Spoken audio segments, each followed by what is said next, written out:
नमस्कार आज्ञा। तो आज आम शुणा गोटे दुखी गरीब पिलाटी किपरि सब आग को जापारुछि से विषय आम जानिबा। दिने कौन होइछि जड़े ट्यूशन सार तार छात्रटी पचारे, अरे राजू तू आज कौन कही खाई कर आसचु? सेठू राजू कहला, सार आज मु किछि खाई ना। कौन पाई खाई ना?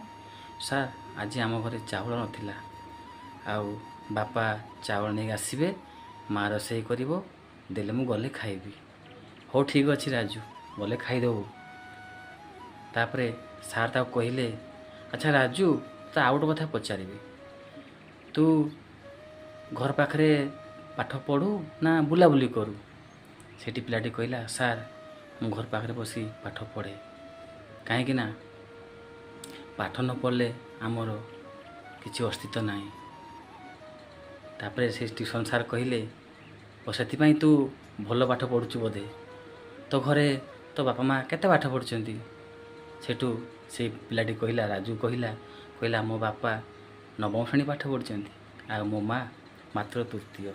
हेले मो माँ मते सब बेले बुझाए, बापारे धनरे तू टिके भलसे पाठ पढ़ू, आमे हूँ खटिखिया गरीब लोक, आमे जदि भलसे पाठ न पढ़ा आमको कहीं पचारेनि।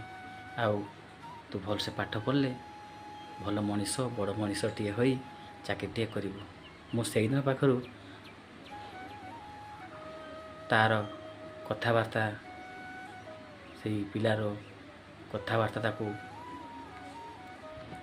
सार बुझीपारे जे पिलाटी प्रकृत में बहुत दुखी गरीब।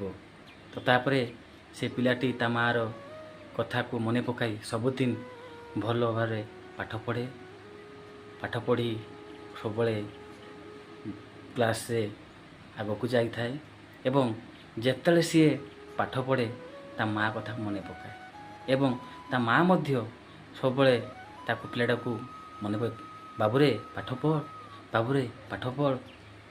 तेणु से पिलाटी दिने भल पाठ पढ़ी सबुथिरे आगुआ है एवं भल चाकरीटे कला।